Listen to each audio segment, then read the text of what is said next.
They just ain't making it like they used to. Hey, it's Ali. Welcome or welcome back to my channel. And today we are talking about Kipo in the Age of the Wonderbeast. Of course, again, like most things I've been watching a whole like 2 to 3 years late. I get it. I know. I'll be honest with y'all. I stopped watching this show about halfway through season 2, like when it came out. Don't ask why. I don't know. I really don't know. And it was a great show. But I think what's also good about this show, which of course we'll get into, is that I was just able to pick it right back up. Like last week or so, I was able to just immediately pick it right back up. It's not like there was a lull in the season. In fact, where I had stopped in season 2, the show was actually picking up. Don't ask. That's for my therapist to know. I don't know why I'm like this. But I have finally finished it and I cried. I did cry. I didn't think I was gonna cry. And then I cried over a monkey at the last second. An evil monkey at that one. That's crazy. That's crazy. But today I want to talk about specifically why there will never, ever be a show like Kipo again. If at any time you like this video, please give it a like and subscribe because I make videos like this all the time. And comment down below if you have watched the show because I feel like it's still an underrated hit, which we'll get into. So let's get into it. So the first thing I want to talk about with the show is the unique sense of world building the show has. If you're in the art world like I am, especially digital art or just art making in general, you probably know about some people who have worked on this show. You know some. Like if you've seen their artwork and then I told you that they worked on Kipo, you'd probably be like, oh yeah, that makes sense. Like all you need to do is take one, it's one of the shows where you can pause at any freeze frame at any point in time and like, it's beautiful. Like the backgrounds are so beautiful. And this like combines with everything in the show. This is something I'm going to reiterate a lot in this video, is that every single piece of this show works together so well to make the uniqueness that is Kipo. Like if you just take the character design, I think a lot of the human character designs specifically tend to be more on the simple side, but I think that works in Kipo's favor because of the like detail that goes into the rest of the world, especially the non-humans, the detail that goes into creating them and their designs. Like it's okay that the humans kind of have this one note kind of thing, at least visually. We're talking visually here, not actual character wise. We'll get to that. But visually, all of the humans and even Kipo herself have very like simple kind of like designs in terms of visually, whereas all of the other animals and all of the mutes, they all have like really distinct and special character designs. Like the cats, the wolves, like there's obviously so much detail that goes into these, and especially the actual design of a lot of the mutes themselves. A lot of the groups have their own distinct like thing that goes with them. Like the wolves are all very smart, which is funny because usually when you do wolves or any type of werewolf thing, they're usually all really dumb. So that kind of have this kind of dichotomy where it's like the cats are kind of the dumb ones, the like himbos, and the wolves are like the smart ones and the ones that care about science and all of that. It's really cool. I think also I really liked the reveal of the world very slowly. This show is definitely a slow burn. It's 3 seasons long, but it is a slow burn. It's a slow burn, but it's a good slow burn because of the detail in the world. It takes its time going through each part of the world that it shows you. It doesn't just introduce something and be like, this is here now and you have to deal with it. Like, no, we're going to talk about it a couple times before you actually move on to the next thing. And I actually like that because of how much detail goes into this world. I feel like a lot of times in different shows, especially cartoons, you're kind of just left to deal with it. Like for example, like Lego Monkey Kid. I love Lego Monkey Kid, and one of the cool things about Lego Monkey Kid is the background designs and the world design. However, that is like one of the least things they spend time on talking about in the show. Like you never really ever get to talk about the city or the worlds that they go to or anything like that because that's not the focus of the show, which is fine. That is a very fast-paced show. But here with Kipo, that is more of a slow burn. They're like, no, we're going to talk about it. We're going to talk about this very fantastical world that we made. We put effort into this world and you're going to see it. Now, something about Kipo that people may be slightly turned off with in the beginning is the immersiveness of this world. A lot of the things can be silly. Like I said, the cats are kind of like a little dumb, a little like himbo-ish. Everything's super silly. It's a kid show at the end of the day. You know, I say this all the time. So it is like really, really silly. but that doesn't mean it doesn't have serious moments, obviously. And those serious moments, unlike other shows, aren't just cut off by really like funny moments. It knows when to have both, and I think the world building like adds a lot to that. So we have, like, for instance, an episode where Kipo and her mom finally, you know, reunite. Spoiler alert, they reunite eventually, and Kipo and her mom are trying to like basically one up each other, not one up each other, but like one up each other in the way of like showing their love and appreciation for one another, because they haven't seen each other basically since Kipo was born. And they go throughout the episode. Kipo's mom specifically is trying to basically prove herself to Kipo, and they come across these like dubstep bees, and it's funny and it's really weird because they're all dancing, and once you get stung by the dubstep bee, you dance, and you'll dance until you die basically, and the mom has to step in, and it's a whole moment, but it's not undercut by the silliness of the situation. The silliness of the situation, Kipo's dancing and will dance until she dies technically, but her mom like is able to like win the day. I don't want to be too spoilery, but her mom's able to win the day and talk to the dubstep bees because she knows dubstep language apparently, and that's a whole moment. But then the silliness kind of ends there, and she's able to then have a conversation with Kipo that is like serious, not like deadly serious, but it's just like, it's a serious, heart-touching moment that doesn't get undercut by the bees doing the little dubstep thing, because that was the silly moment of the show. It's two separate things,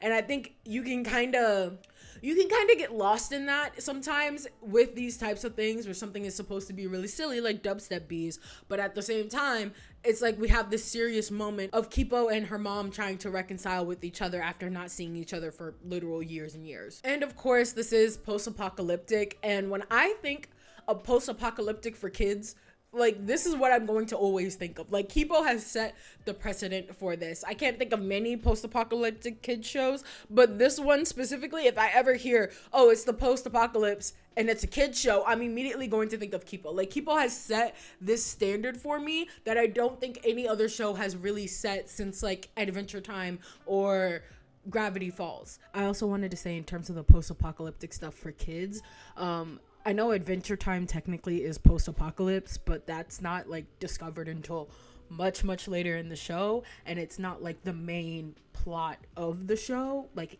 kind of isn't, but for the most part, like, for the first season, you don't really know like, oh, this is post-apocalypse until like they tell you, oh, it's the post-apocalypse, and that's not like the main thing of the show. Like, I there has to be a word for like post-apocalypse that is like so far into the future, because that's what Adventure Time is. Adventure Time is like post-apocalypse, whereas like when people talk about post-apocalypse, they mean like right after the event happened, or like within a couple, like the human race is still grappling with the fact that this thing has happened. That's what I mean, because I know Kipo also kind of takes place like a couple years and years after the actual event, whatever that event is. We don't even learn about what that event is happens. So that's what I mean when I think of like the only show I can really think of with post-apocalyptic but for kids is that show. Like, Kipo has just set that precedent for me. Though the way the level of detail, something about the post-apocalypse or anything in that nature of genre, is the level of world building in detail. That's always something that, you know, like Cyberpunk or even Dune or something, that's this world building is always a really big part of this world, and Kipo is no exception. Like, they don't just throw that away because it's a kid's show and they're like, who cares? Like, no, they're like, we're gonna do this, we're gonna keep that level of detail and level of world building, and especially when humans are the like minority in this case, we are going to put an emphasis on this big wide world that a lot of the humans are scared of, and we're gonna say why. So speaking of, let's move on to the plot. So like many kids shows, the like overlying narrative is about being yourself and the power of friendship and the power of community, which I think is always super important, especially to teach children. But something about Kipo just makes it like super unique. And what I think that is on top of the world building is the actual plot and story. Now, I don't want to give too much away about the plot and story, but there's this thing called mutes. They're all the like animals that are around, and they've kind of like evolved to be able to speak and to be able to talk and stuff like that. And basically they have human level like brain activity, and of course that makes them top predators. Like, if you ever imagine a snake being able to open a door, we'd all be dead. which is exactly why the humans are kind of driven underground and away from the top. And also everything's like super big. All of the animals are like really huge. Evolution, I don't know if they ever explained how all of that happened, but like something went wrong and all of the animals just grew really big and then got really smart, and that's the apocalypse. That was literally the apocalypse. So while this is still a kid show, I thought that first of all, that plot point is super unique to this show. I've never seen really a show like that. When people talk about post-apocalypse, it's usually like nuclear war, or they don't even explain why they're in the apocalypse, zombies or like whatever. This being like just animals taking over, I thought was a really smart like thing to do. Also comes back into the themes of the show of like the cycle of violence, which I always think any lesson is very important to teach kids, but something community and like the cycle of violence I think is really important to teach kids, because they're our future and they go off into the world and an eye for an eye makes everyone blind and yada yada yada. I think that's really important to teach kids, and I feel like it's a very simple lesson to teach kids and to teach them that like it'll get you nowhere in life if you just continue the cycle of violence. And that is what wholly the show is as at large, is this like ending of the cycle of violence. So getting into the characters, I love the characters in this show. I think they're all very silly in their own ways. My favorite character is Wolf. Come on now. Of course it's Wolf. Come on now. But I think that every character has their own little complex little arcs. And I'm glad we get those arcs. Of course, we cannot talk about characters without talking about representation. This is a very, very good show for representation, to the point where we got K-pop singing narwhals, y'all. K-pop narwhals. That just reminded me when I watched that episode, it just reminded me of the We Bare Bears episode with Monsta X. I'm sorry, I'm grinning like a madman. I love Monsta X. That's another story for another day. Anyway, but I like that all of the characters are put into very like complex situations, and they're able to every character almost has a little arc to go over. Even the little side characters that don't get much to do, especially the enemy side characters, because a lot of the show is won through non-violence, because that's kind of not the whole point of the show, but like they're trying to save humanity at the end of the day, so they're not trying to kill off as many humans as possible. So a lot of the battles are won through non-violence and through talking, so you have to give a lot of these other characters who don't have a whole lot going on for them because they're just side characters, they still get to go through mini arcs. Though it's within a few seconds and it doesn't take like long, it's kind of sneaky in that way. Specifically, I'm thinking of, I think her name is Greta. I could be dead wrong. The like henchman, so like the main baddie of the show. Like you get to know her through all of the like weird off-color stuff that old girl says to her, and you're just kind of like, that's interesting. So at the end of the show, when she goes through her like mini character development, you're not very surprised. You're like, oh wait, no, that makes sense, because we've seen throughout the rest of the show you being berated and insulted and yada yada yada, so you taking a stand for yourself finally makes sense. So yeah, every human, because we're doing this with non-violence, has to go through this like mini character arc, and it's done in a very clever way, because obviously they don't have time to go through a full character arc of development. But if you just pay attention to the characters when they do get their little chances to speak in their little side moments, you can tell that that is eventually going to come up. And of course, the main villain, the overarching villain, Emilia, even herself gets to go through this kind of character arc, which I like what they did with all of the villains in this show. I'm not going to spoil the ending, obviously, but like, I like what they did with all the villains and how all of the villains were kind of taken care of, because killing in this show, like, it does go there sometimes. The show does go there sometimes with killing, but for the main portion of it, the good guys get to kind of have that caveat of not having to kill. It's the Aang from Avatar: The Last Airbender effect, where the main character never has to deal with the actual killing of somebody, despite the fact that like every other character around them maybe possibly has had to. They don't have to, though, and that is something that can be criticized if you want to criticize it, but I feel like this is a show that didn't need it. Avatar: The Last Airbender, now that's a debate people are still having to this day. Side note, like, people are still having the debate of whether or not Aang should have killed oh, what's his face at the end of the show. That's still a debate people are having to this day. You know what I mean? Anyway, I quite literally saw a TikTok about it yesterday. That's why I'm bringing it up now.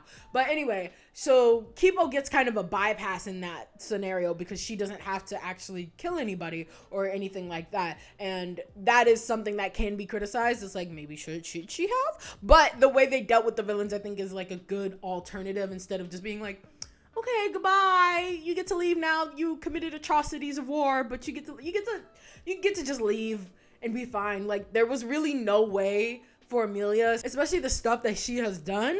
There was no way Emilia was going to like get redemption. There was no redemption for her at that point. And so same could be said for Scarlemagne, which is another conversation. Again, I don't want to spoil anything, but like the same could be said for him, and how they dealt with both of these characters I think is really good, especially Scarlemagne. Again, no spoilers though. And of course, lastly, we can't not talk about the show and not talk about the music. I'm not a super musical person, like in terms of like terminology and stuff. I just like things sounds good. Sound sounds good in my brain and scratches the right part of my brain. And boy, does this Kipo soundtrack scratch the right part of my brain. This urban hip hop, just like in general, for post-apocalypse. Who would have thought? Who would have thought? Who was in the building? Who was like, yo, for the score for the show, it needs to be urban hip hop. Every single episode, urban hip hop. It doesn't matter what type of hip hop. That's also another thing too, is that there's a lot of different types of hip hops. There's hip hop in a different language. There's like more slow lo-fi beats, and then there's more like actual like traditional hip hop music as well. Like whoever was in charge of this, you are so smart. You are so smart. The music services everything so well. When I talk about like fun, this is what I'm talking about. Like, it services everything so well. We don't have a super serious score the whole time. Like, obviously the score gets serious when it needs to be, but because of how silly and like wonderful this show is, like wonder spaceful. You get what I'm saying? You get what I'm saying?